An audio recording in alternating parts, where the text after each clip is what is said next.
Hello everyone, and welcome back to the Road to 2000. As always, my name is Caleb Denby, and tonight I want to take you through some of the greatest chess swindles in all of chess history. Now, many of you are probably fans of popular chess streamers and YouTubers such as Eric Rosen.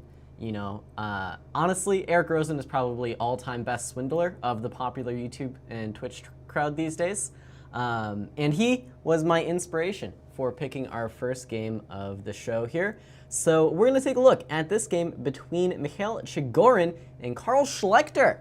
And maybe we'll see that Eric Rosen's ideas are not so fresh after all. It's all in chess history. Got to study up, even for your swindles. All right, we have e4 by Mikhail Chigorin. We have Carl Schlechter with the black pieces coming out with e5. Now, Chigorin's not messing around, so we're going to get a king's gambit here, as you do back in the day. Black opts for bishop c5, which is like a legal chess move. It develops a piece, but not the most common against the king's gambit. These days, of course, there's a couple lines of thought. You can, of course, accept the king's gambit. You can defend your pawn in the center is another way to play. Much more direct to sort of diffuse the king's gambit at the beginner level. I like to recommend this move d5. It offers some equality for black. Probably not any more than that, but it's a lot easier to just equalize and get a chess game with d5 here. And so bishop c5 is kind of a strange move. It's not immediately challenging the center. It's not supporting the pawn on e5 like knight c6 or d6 would. And it's not, of course, taking the free material. Instead, though, it is challenging white's claim to the d4 square. And we'll see how well that works out for black here. We get knight f3 by white, of course, trying to reassert the pressure over this square and renew the threats to the e5 pawn. Now, of course, e takes f4 could still be played, but then you're sort of dealing with white taking over the entire center. And that could be a bit of an issue here. And I don't know where those arrows are coming from.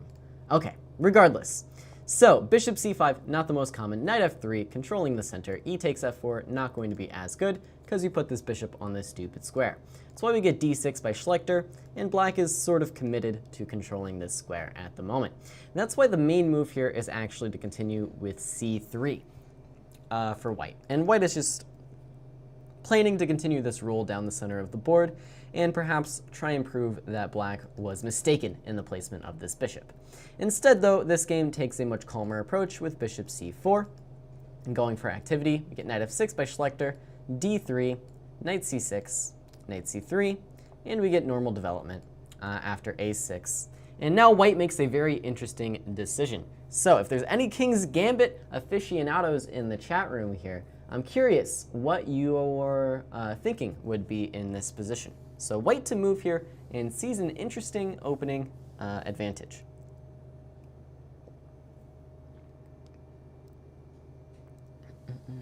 And hello, Tristan in the chat, who is mentioning our Saturday classes in parks throughout the city of St. Louis. That's right, look up Chess Pocket Parks. I was out and about on the town last Saturday myself, played in a tournament actually in one of these Chess Pocket Parks. And it's a lot of fun. Some really cool people are coming out, enjoying chess in the city of St. Louis as the weather gets a bit nicer. Bishop takes f7 check. So this is a class on swindles, but in this case, Chigorin is not going to be the swindler with bishop takes f7. It's a bit too much, right? Whenever you play a move like bishop takes f7, there always has to be some sort of immediate follow-up where pieces like the queen are immediately sort of coming into the game. And in this case, black is sort of controlling every advancing square aside from g5, and so you can play knight g5, but after that, there's really no way to continue the attack. You can't bring anything else in to continue attacking. So bishop f7, not going to be it here. Instead, the move that white chooses is the interesting idea of f5. So I think a lot of King's Gambit players would be a little bit reluctant to give up on this idea of playing f takes e5 and opening up the f file with an attack on f7 early on in the game. But in this case, white is simply just seizing a ton of space on the king side, and of course, in the not so distant future, if something like g4, g5 is going to appear on the board, black could have some very serious issues. So f5, preventing, by the way, bishop e6, makes this bishop even stronger, and that's why we see black immediately play knight a5. f5 removes the option of bishop e6, trading the bishops, so black wants to remove this bishop with knight a5 as quickly as possible. If black were to play something like h6, a very, very good move here for white would be simply a3. With the point being now, we can tuck this bishop away. A pretty common idea. Also, b4 ideas after bishop a2. Worth pointing out. So knight a5 immediately by Schlechter, we get bishop g5 by white, giving up the powerful light-squared bishop because it could not be saved, and going for this interesting pawn structure that allows white to really control the d5 square. And now we do see black make a pretty fatal mistake with the move of b5. Of course, in this case, moves like knight d5 are simply going to be too strong. And black should be looking for a way to kind of neutralize this threat as quickly as possible. And that's why the best move here is actually bishop b4. You just take off this knight, and now this pressure against your knight is not so severe. You're not worried about knight d5, and even if you were to play a move like c6 instead, you now would potentially be worried about other ways to route this knight into the game, and you're creating weaknesses with this move as well, in the form of the d6 pawn. So b5, missing an opportunity to play bishop b4, but the game continues now with queen e2, and we do see this c6 move by black, and after this concession of c6, white is simply going to be better. We see queenside castles. This pawn on d6 is going to forever be weak. There's threats to the e5 pawn as well, and we're going to see Chigorin, quite frankly, outplay Schlechter for the rest of this game. Queen c7 steps out of the pin. We get knight d2, bishop b7, knight b3, hitting this bishop on c5.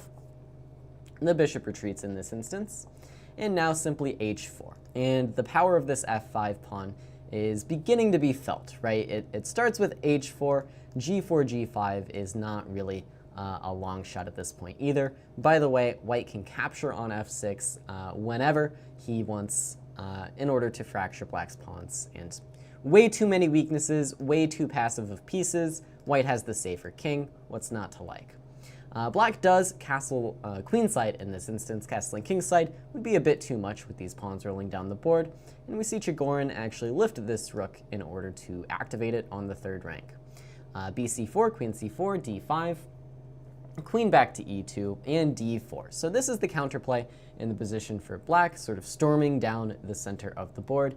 But again, these pieces, despite having now a little bit of extra space, remain pretty passive in the position, and white should be significantly better.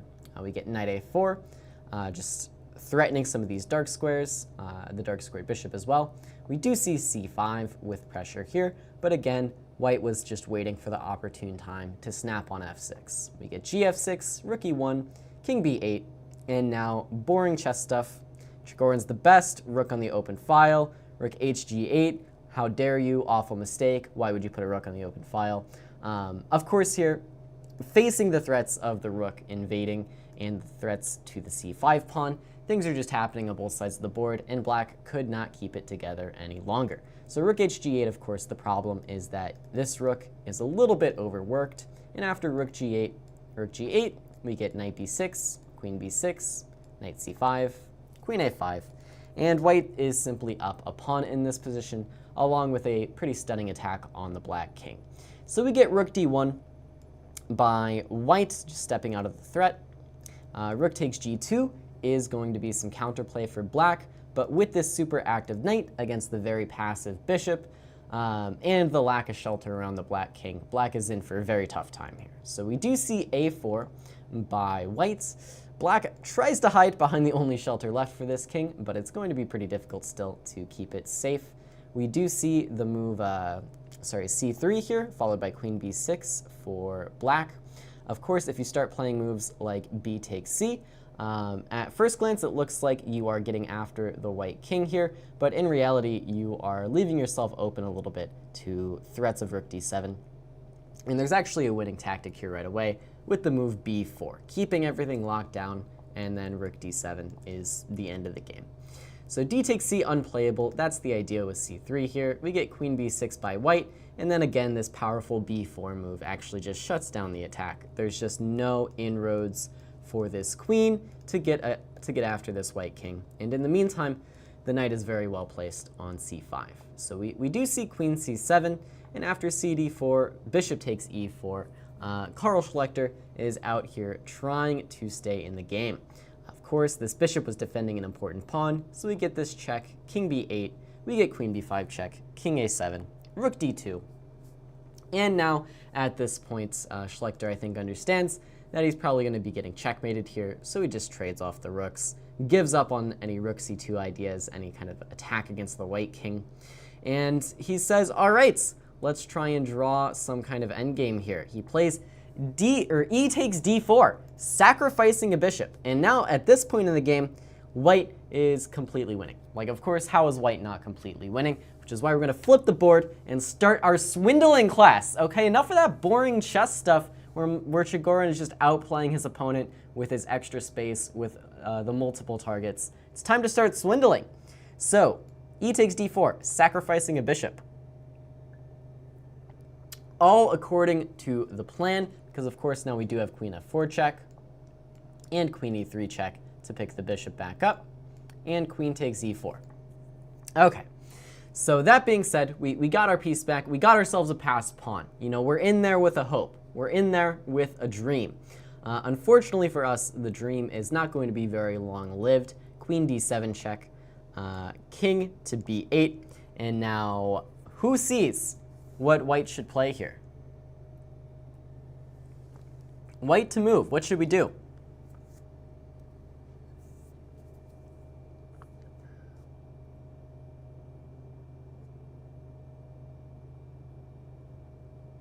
Oh, and everybody thinks I've been hanging pieces all the time. But fortunately, this isn't my chess game, so I don't think the pieces were actually hanging. I can back up, though, and see what's going on.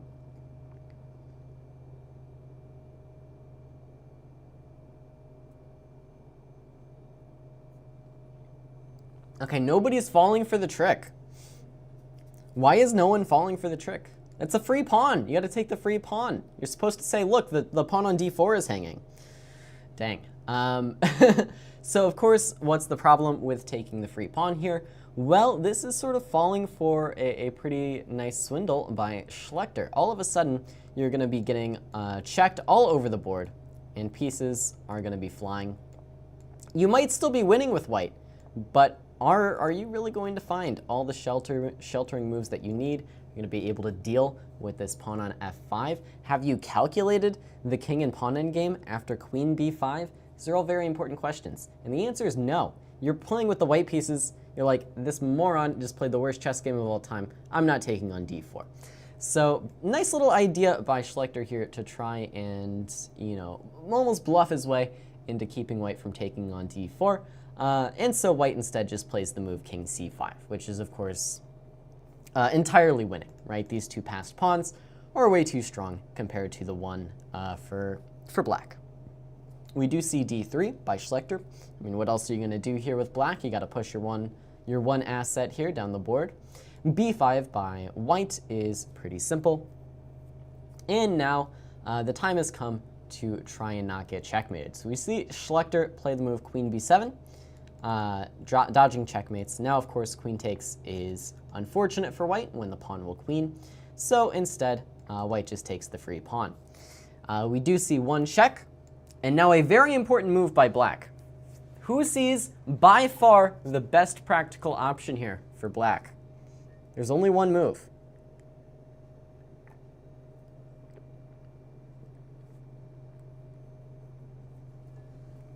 There's only one move here to give yourself chances.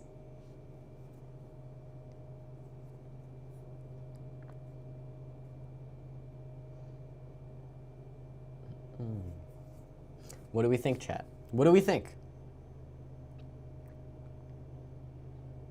Oh, and Alberto did say take the pawn. I appreciate it. So yeah, Kasparov has the right answer, as he always does, from 1891, which is, of course, you play the move h5. Any professional swindler will tell you that having legal moves with your pawn is a big no-no in these endgames, okay? You have to make sure you have no legal pawn moves in order for the swindles to work.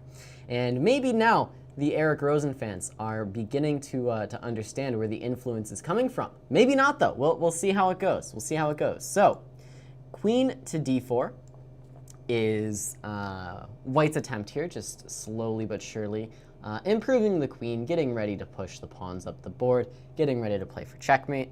We do see queen e7 check, attacking the white king, king a5, and now black to move and swindle.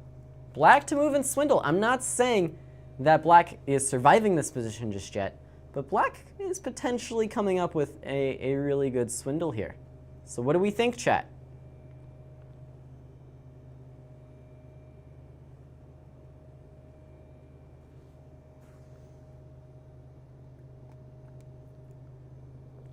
Queen f4, queen f4. What are you guys talking about with queen f4? Whoa. Okay, you want to play queen f4 check here. I see.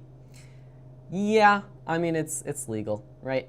It's legal. What are you going to do after king a5, though? You going to take this?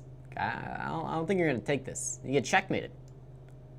So h5, of course, the only move. And now we're looking at black to move and swindle.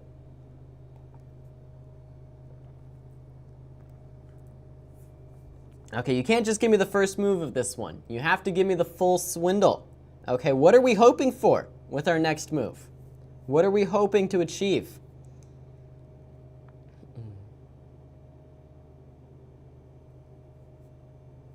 What are we hoping to achieve with our swindle here? Oh, and Auron was so close in the chat room, but he stumbled at the last hurdle. Stumbled at the last hurdle. Okay, Arthur says we're playing for Stalemate, and this is what Eric Rosen will tell you. So, find the Eric Rosen trick. It's like his only trick. He normally does it with a rook here, but now with the queen, it's the same trick. So we're not, we're never getting it perpetually here. White has way too much shelter in front of this king, okay?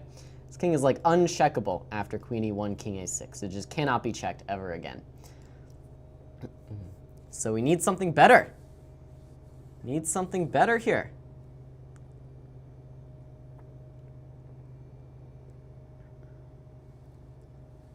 Arthur says queen c7, but what's the idea, Arthur? What's the idea? I'm not going to give this one away. I'm not going to give this one away. And there it is. Arthur has found the game continuation. Queen c7 check. What a losing move. What kind of a loser plays queen c7 check? Of course, I can block your check with another check, forcing the trade of queens, when of course, white is completely winning in the king and pawn endgame. But what Chigorin did not see is that incredibly, king to a8 is drawing the game. This is a draw. And you may not believe me, but it's true. Black is forcing stalemate here or a repetition. So if queen takes c7, as in the game, well, not in the game, I think they agreed to a draw, but queen takes c7 is just stalemate. This is the importance of playing h5, everybody. And of course, you might be thinking with white, well, hold on a second. I don't have to be an idiot here. I can't legally move my queen except to take, that's true, but what if I unpin? But unfortunately, queen c8 check, and we're repeating. And we are repeating with queen c7. I think you also have queen c3, but that's less fun. So queen c7. And incredibly, white has no other waiting moves. There's no legal way to just like pass the turn black to black, and it is Zugzwang stalemate. Very incredible stuff by Schlechter. That's a nice swindle. And of course, this is the Eric Rosen classic. That's what I kept referencing. Moving the king into the corner after a queen is attacking a piece on c7. I don't know how many times I've seen Eric do this to people. This one's a good one. This one's a good one. So of course, white doesn't have to fall for the trick, which means, it's a swindle. If this just like was forcing the draw, then it wouldn't really even be a swindle. It's just like a tactic. But of course, white can just play something like b6 here, and it's still completely busted. Black is just getting checkmated sort of directly. So that's the first swindle I have for you guys. Wanted to show you that this Eric Rosen idea, maybe he didn't come up with it after all. Maybe he is borrowing from the great Carl Schlechter every time he draws these games. Usually in his case, I think it's with a queen versus a rook. He'll put his rook on b6 or g3 and f2 in this case, put the king on h1, let the queen capture, and then the game is agreed to be a draw. Okay, let us move on now. So that one I picked because it has a lot of relevance in modern day, with Eric Rosen, of course, popularizing this kind of stalemate. But now I want to move on to what is known as the, either Immortal stalemate game. No, that's a different one. But I did a series on that. This one is the Stalemate of the Century, of course. Maybe I need to do another video on Game of the Century spinoffs. This one, the Stalemate of the Century, quote unquote, between Alexander Beliavsky and the one, the only Larry Mark Christiansen. And we might actually see another game from Christiansen later today. Turns out this guy, very good at swindling. But let's jump into it. We have Beliavsky with white pieces here. We get d4, knight f6, c4, e6, g3. We see a check by black, bishop d2, queen e7. And this is some line in the Catalan that is not super popular today. Very funnily, these days, I think people go bishop b4 check, and then they put the bishop back on e7. And black, is trying to claim some very fancy idea about the bishop on d2 being misplaced. And it's interfering with all of white's pieces, and you would rather put this bishop here, but now you can't because that's illegal. But none of that stuff for Christiansen, just queen e7 with a little bit more of a reasonable idea. Bishop g2 by white, we get takes on d2, and d6. And we see Christiansen going for this kind of dark squared setup that players with the black pieces tend to go for in openings like the Nimzo, where we do see an early bishop b4 and the dark squared bishop getting traded off. Knight c3 by white, castles by black, knight f3, and e5 is the natural continuation. Kingside castles is followed by rook e8, just bringing the pieces into the center and setting up this big, not blockade, this big structure with all of these pawns on the dark squares, preparing for the rest of the game. We get e4 by white, stopping the e-pawn in its tracks. I think, of course, if white were to play a slower move here, something like e4, e3 is potentially a tangible threat that black could consider. Doesn't necessarily have to go for it, though. So instead we see e4, just to put a stop to all of that. Now bishop g4 develops this bishop out. Not really a lot of other great squares for this bishop. Now we do see d5, closing the center. Takes on f3, knight b d7.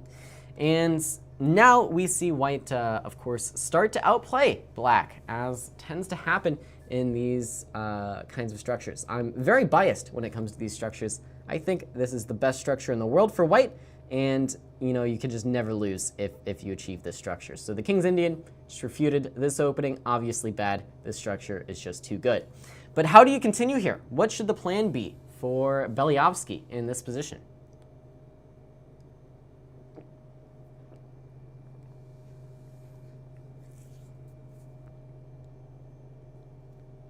Arthur is talking about a Larry Evans stalemate game. I did see that game, and I actually opted for this game over that one. I think both of those games have been called the Stalemate of the Century at some point, but this one, just a little bit more impressive to me. I don't think it was against Benko, though. I don't remember who it was, but not Benko. Rook c1, b4, and c5. So yeah, definitely white is aiming to expand on the queen side here. The saying goes, you should play on the side where your pawns point. In this case, white has a little bit of a triangle, but black's pawns are clearly pointing towards the king's side, so we're looking to play towards the queen side with stuff like b4 and c5. And white actually just doesn't waste any time at all and plays b4. This is something that is kind of fun to note.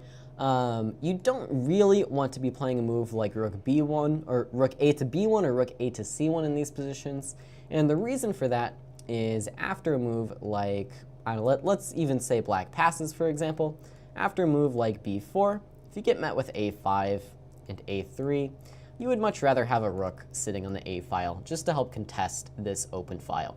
So that's why we see, I think, white plays b4 right away. Now rook f to c1 is potentially a reasonable move, but I do like this immediate b4 by Beliavsky. We do see a5 by black, and now a3 for white. Rook a6 for Christiansen. He's trying to be very clever by giving himself the opportunity to double rooks before opening the a-file, but it's coming a bit too slowly here. We see knight b5 now for Beliavsky. Goes after this pawn on c7. It's a little bit awkward to hold everything together. Knight b6 by Christiansen. And now we do actually see rook a to c1, seemingly breaking that rule I just told you about. But notably, white actually kind of gains a full tempo here because he left the rook on a1. Black wasn't interested in opening the a-file until he was certain he could take control of it. And so we forced black to play this rook a6 move when maybe black would have rather just opened the file immediately. We do now see a b4, and queen d7 by black. But unfortunately, in this case, the counterplay down the a-file is not going to be enough to make up for these pawns sort of rolling down the board and all the extra space that white has. We see queen d3 for white, rook a4, and now queen b3 is just touching this rook. We get rook e to a8 now, and rook f to d1. And again, we are sort of just preparing for an eventual c5 here, although for the moment our knight is a little bit loose. H5 now by black makes some left and threatens h4 ideas, so white plays h4 himself. Get g6, now rook b1 will defend this b pawn in the meantime, while white gets ready to defend this knight and push c5. Okay, we do see knight g4 now by black, and with the pressure on the e4 pawn eliminated, we just see bishop e2 with, again, the idea of a c5 move to open things up. Queen e7 fights against this idea by defending the square, so we see rook b to c1. So, you know, on the surface, these moves sort of look like almost random maneuvering, but they're all sort of with the purpose. White understands that I just need to gradually build up towards c5. Black isn't really going to be able to stop me in the long run. There's not enough counterplay down the a-file, and so all I need to do is prepare this break, and life should be good. So sensing the danger here, black actually immediately plays the move c6, which is a pretty big concession here. Opening up the d-file allows white to target this weakness on d6 and invade with the major pieces. So c6 definitely admitting that the opening has not gone his way. White managed to take over the game with this threat of c5. Of course, if black played some slower move, probably c5 is just coming right away. And I mean, this is just very, very ugly. Even something like c6 is playable here. And, you know, these weaknesses are going to be pretty lasting here on the queen side of the board. White is going to eventually start challenging this a-file, invade with the queen, and that's just going to be game over. Not much you can do about that one. So c6 instead, we see dc6, bc6, and now c5 is the interesting idea, combating the threat to the knight with a threat to the other knight. Of course, if you were to take on d6 here, you're actually going to be running into a little bit of trouble with some knight takes f2 counterplay ideas, as well as rook a3 and rook g3 coming in. So we do see c5 instead by Beliavsky. We get dc5, bc5, now knight d7, and yes, knight to d6 does come into play now.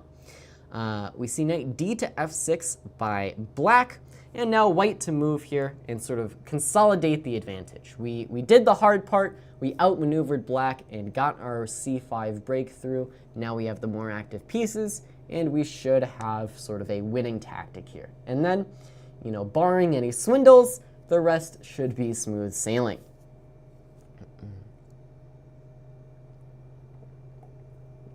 Do I have this game memorized? No. I have the notation in front of me. I put it in delete chess before I started. I'm a big cheater like that. I guess it's also called, you know, preparing for your class. Sometimes I do it.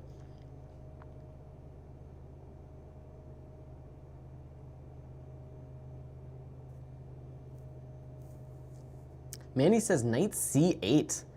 That looks like it attacks a queen, but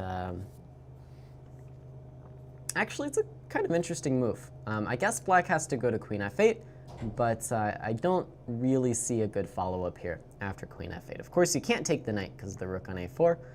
I'm not going to lie to you, knight c8 never crossed my mind, but looks like a reasonable move, but doesn't really, prove an advantage here. In knight b6, okay, so knight b6, there is rook a3 to deal with, right? And then rook a7. And maybe you're making some progress here, but there's something a lot more direct than that. Queen takes f7 check. That looks like it loses a piece. So I'm a little hesitant. And Kasparov, again, has the right answer. I don't know what else I should expect from Kasparov in the chat room, but bishop c4 is the move. And now, unfortunately, that pawn is really hard to defend. It's just kind of that simple. This pawn is really, really tough to defend. You can't play something like rook f8 because this rook hangs. Technically, knight h6 is a legal chess move, but playing like that's not going to get you very far. And something like queen b6 is maybe the simplest to follow up. There's always going to be threats of taking this guy anyways, and I mean, this is quite sad. Quite sad. So, let's flip the script here and start playing for Swindles, okay? We got outplayed, all right? We're Larry Mark Christiansen now. We got outplayed. White just understood the position so well. Played b4, got c5 in without any difficulties. We're just dead lost on the king's side. So let's start swindling. How do we swindle here, chat? How do we start playing for Swindles?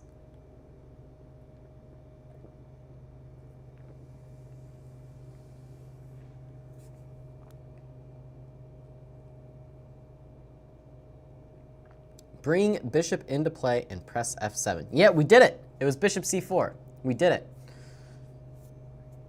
Now, stop finding good moves for white. We only want to find the bad moves for white. We want to find the ways for white to go wrong. So Arthur has the swindler's move with knight takes f2. So here's something important to realize about swindling. You're not swindling anybody by playing knight h6, okay?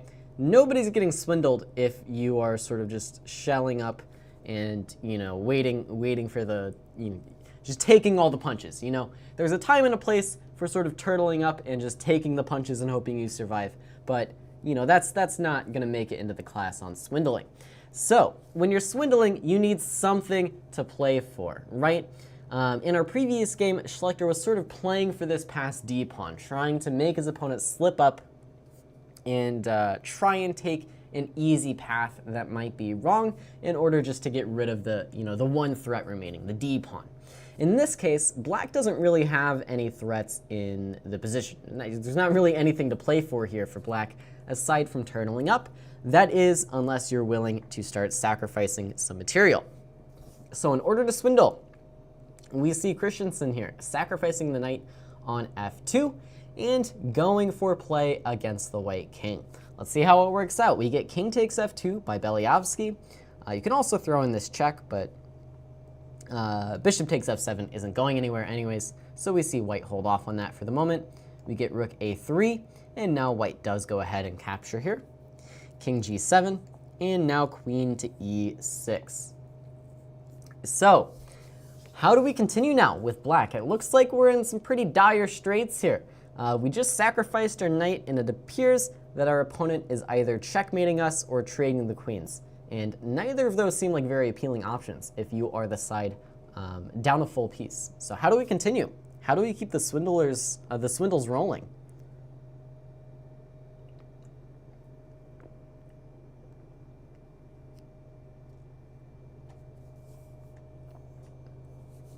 Yeah, Manny suggested rook a3, and rook a3 is probably similar. I think you can maybe still take on f2 later, but this one is a little more direct. What a move. Yeah, queen e6. It's a pretty good chess move. It's a pretty good chess move.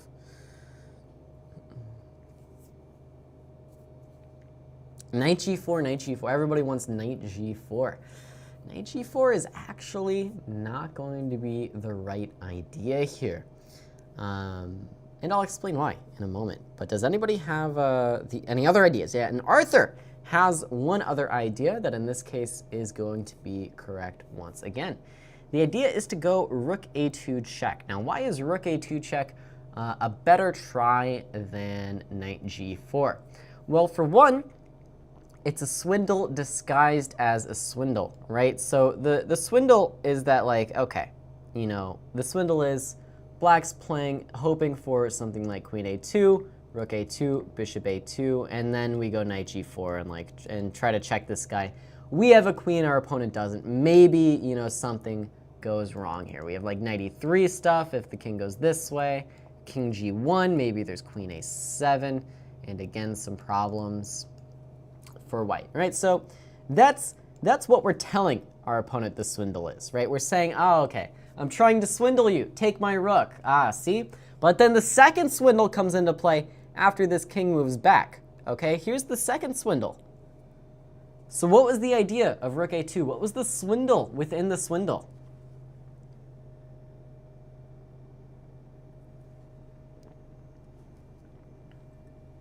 And yes, the swindle within the swindle is to hang our queen and play rook 8 to a3.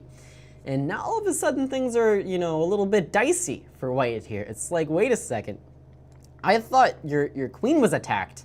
But then, of course, the idea is that the king is cut off on the second rank, and there's no escaping these checks. White doesn't control any of these squares, and we can just check white for the rest of the game. And that would be a draw. So this queen, uncapturable, and we're starting our swindle, right? We're starting our swindle off strong here. Now, why is this better than knight g4? Well, if knight g4, I think king a2 is going to be pretty simple. And if you try to do something similar, now the king and the rook are able to communicate without that one file gap. And white is just winning. So knight g4, king e2 is going to be the problem. So game continues, rook 8 to a3.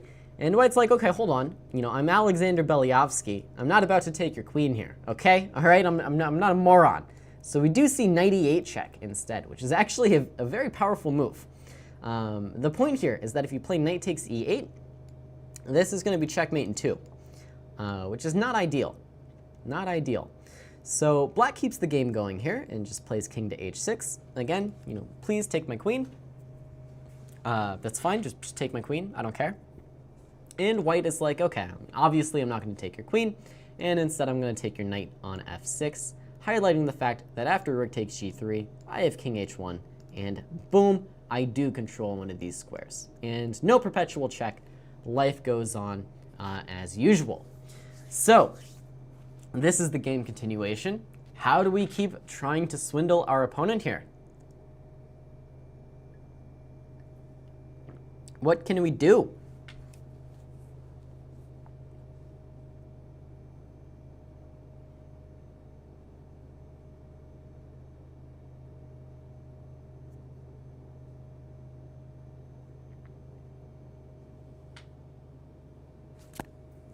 And yeah, I like Arthur and Manny's suggestion. That's what Christiansen chose in the game.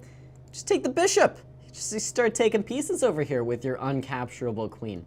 Now, of course, queen takes f7, disconnects the queen from the h3 square, and that would be the same draw by perpetual check. But all is well. We see rook d7 now by white. Clearly, this was all part of the plan. And this is a pretty strong move, actually, by white here. Now, of course, it's white's turn to say, ha, you can't take my queen because I will checkmate you on h6. And so, black has other ideas in mind here. So black to move in this position. How do we complete our swindle? Complete the swindle against Beliavsky.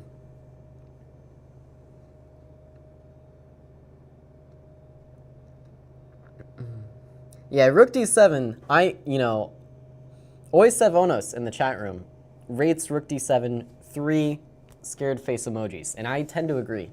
Maybe even 4. Maybe.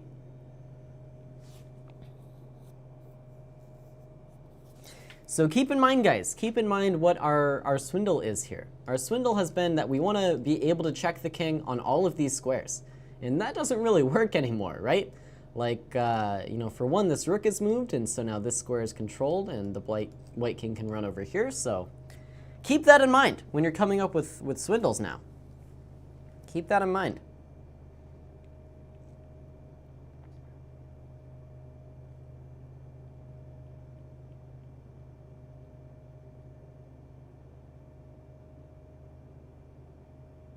Who will find the Master Swindle by Larry Christiansen?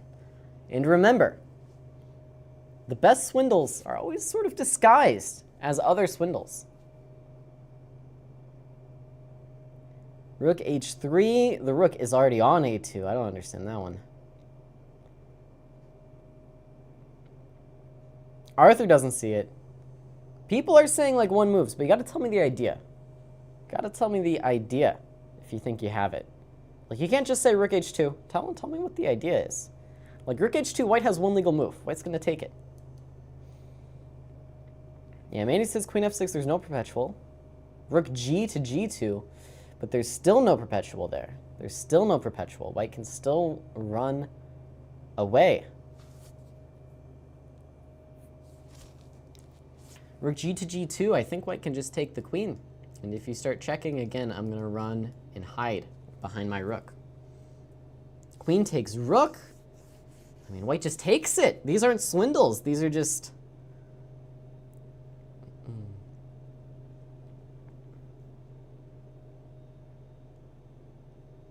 All right. I don't think the chat's going to find it, which is nice. You know, this doesn't happen too often. This doesn't happen too often. Whenever I ask like a tough tactical one, people always come up with it. But this one takes a human eye.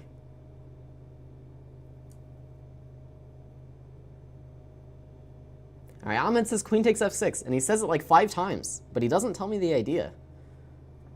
What's the idea? Rook h3 is no good. He just takes it. He just takes it. And I think Manny has arrived at the idea. Queen takes f6 with the idea not of perpetual check, but of stalemate. And that's what happens in the game. We see queen takes f6, and in a moment of weakness, Beliavsky lets his guard slip. He says, you moron, I take here, I control f3, rook h3 check doesn't work anymore. And then, of course, he is absolutely stunned by the move rook h2 check.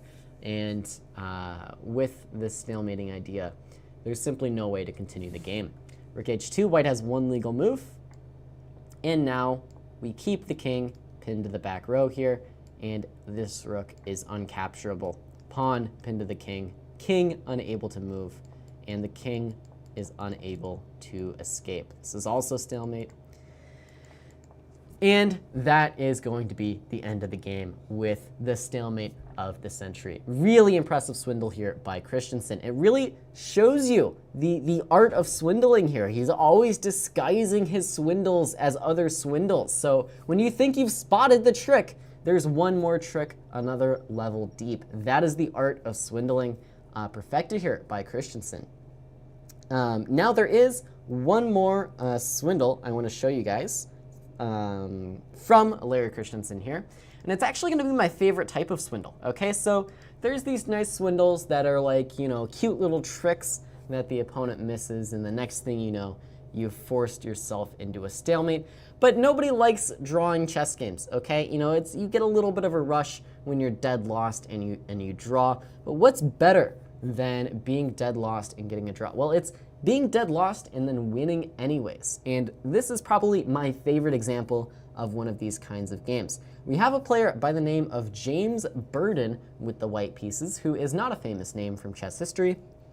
I think he is just some random master level player playing in the North American Open in Las Vegas against, of course, American chess legend Larry Christiansen. And so just some random master level player has the white pieces against Larry, and the game starts off fairly normally, right? It starts off fairly normally. Larry is doing, you know, whatever garbage opening, castles, queen d2. We see d5 now by Larry. Nothing too crazy, right? Larry lets white build up a little bit of a center. Now he's challenging it. We see some captures go on. Take, take, take, take, take. Now e5, making his own claim in the center. We get d5. And at this point, Larry's like, all right, what kind of patzer am I playing right now? Like, what kind of patzer am I playing? Just queen h4 check, You lost your e4 pawn. You stupid dummy. Stupid dummy. So we get queen f2. And Larry takes the free e4 pawn. White castles queen's side. And at this point, I like to imagine that Christiansen is just like falling asleep in his chair or something. You know, it's some random round in the North American Open, which of course isn't open. It's like just a Swiss tournament. He's playing some random, you know, low-level master.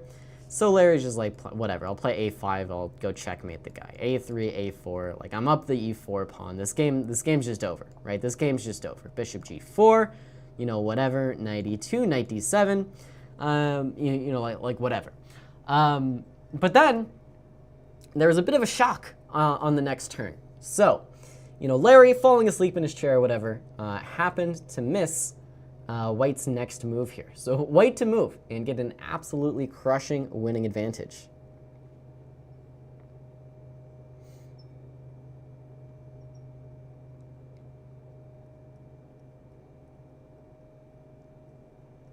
White to move here and wake up Larry. We gotta wake Larry up.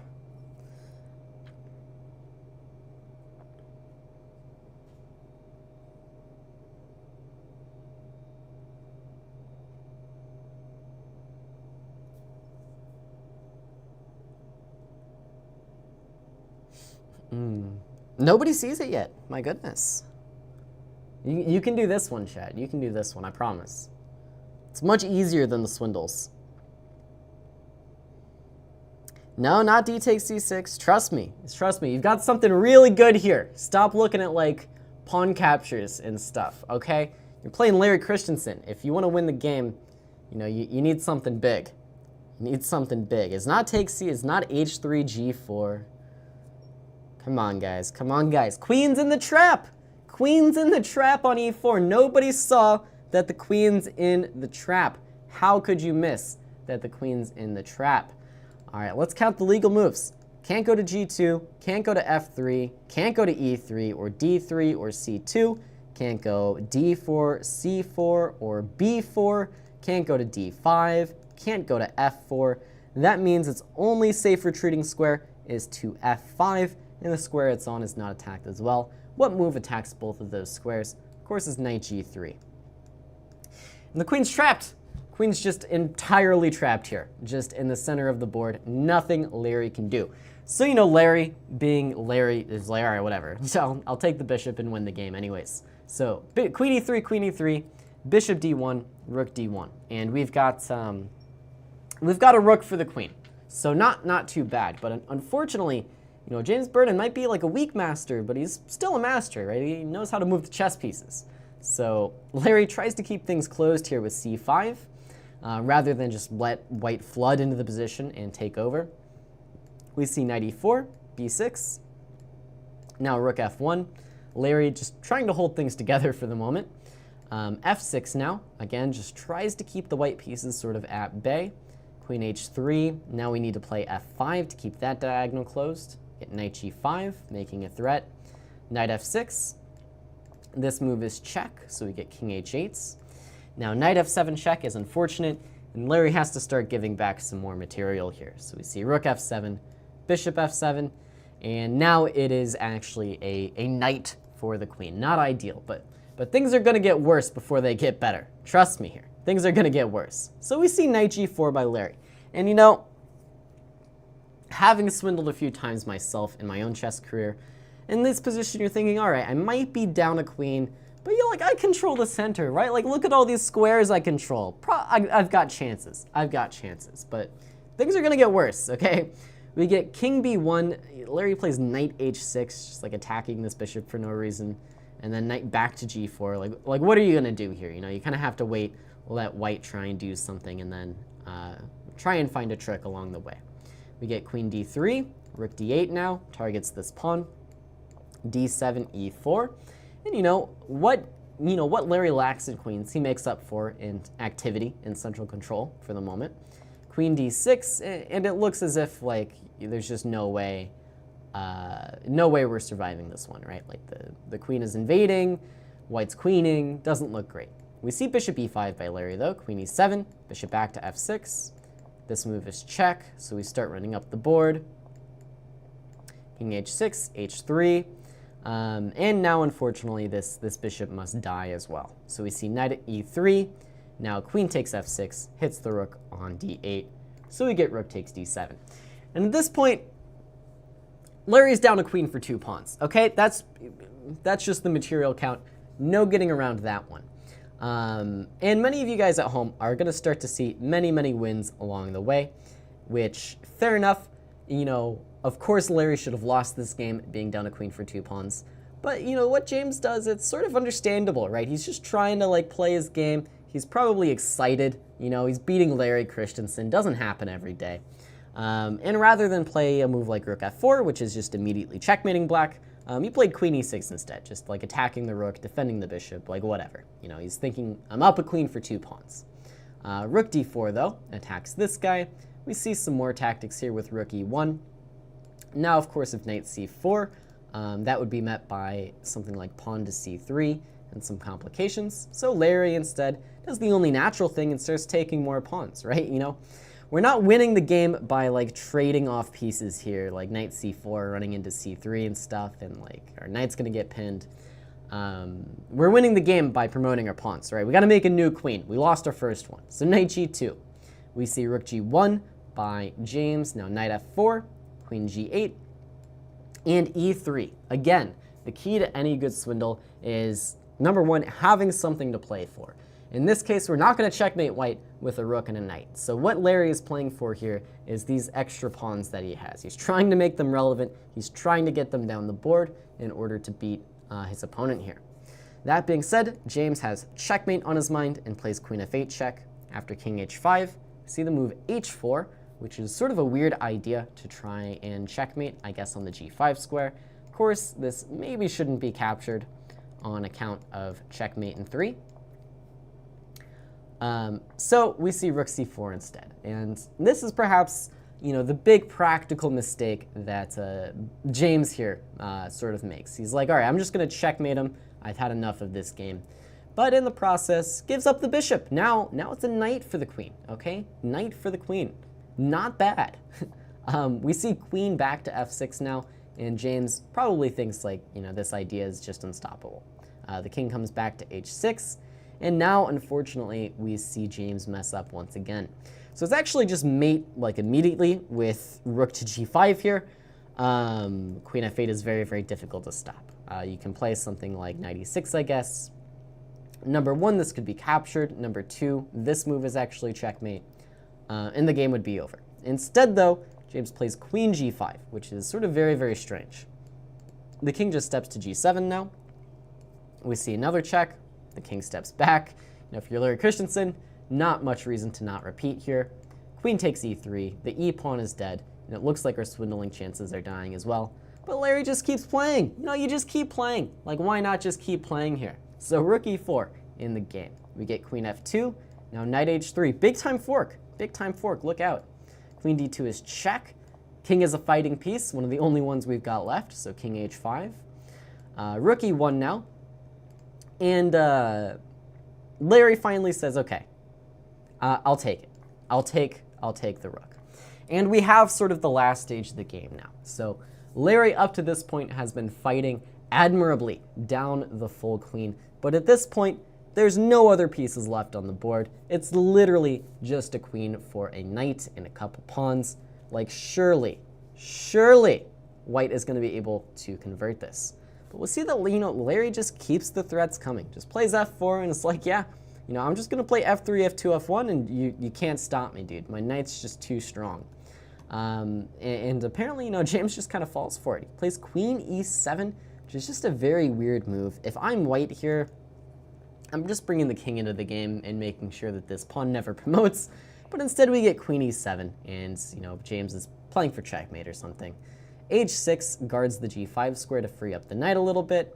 We see queen to f6 now, and g5, and the pawns are just rolling now. The pawns are just rolling. Of course, white's still completely winning, but all of a sudden, these pawns are going to be a little bit scary. And then white does something very, very strange, which is queen takes b6. Now, I don't know how nonchalant you can be here against Larry Christiansen after not checkmating him for the past 30 moves, being up a full queen.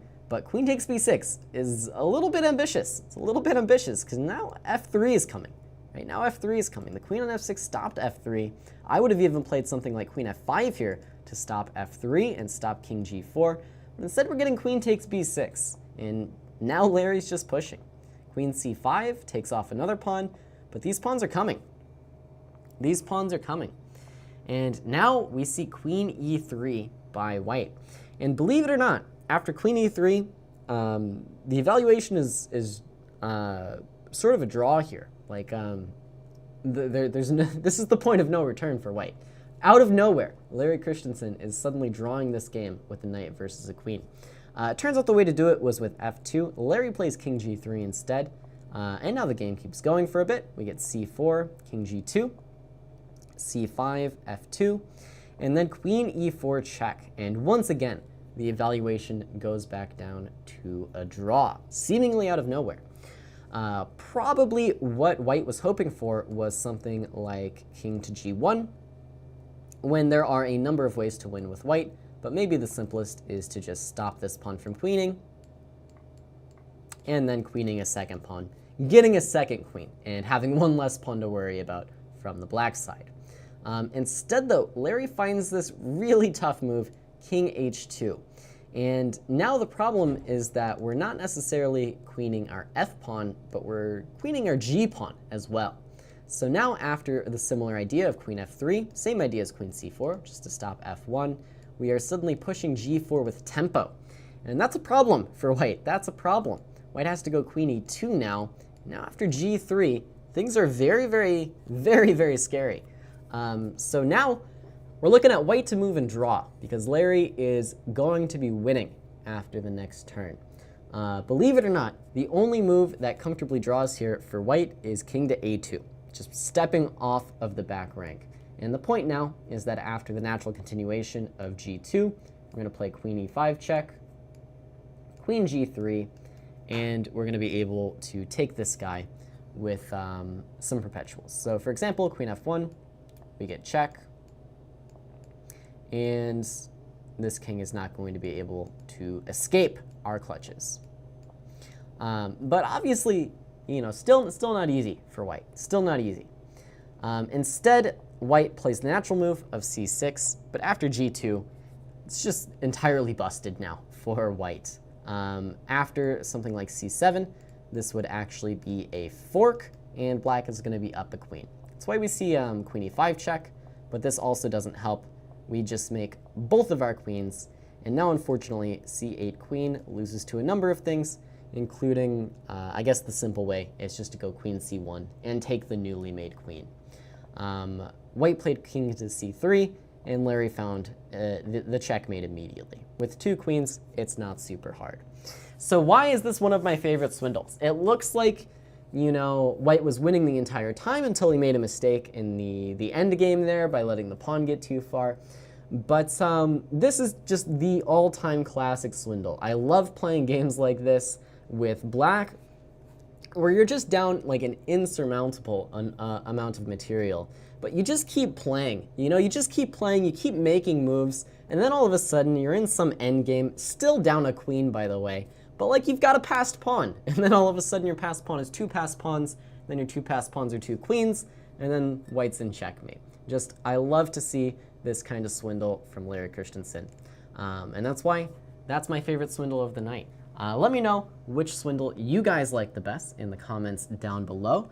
As always, I want to thank you all very much for watching. We've got Sabina Foiser coming on the channel next, looking at some pretty interesting positions from a book that she wrote. She wrote a book! Can you believe it? Wrote a book with, I believe, her fiance, or maybe husband now, I don't know, Elshan Muradi Abadi, and it's super interesting stuff. I recommend taking a look at that lecture.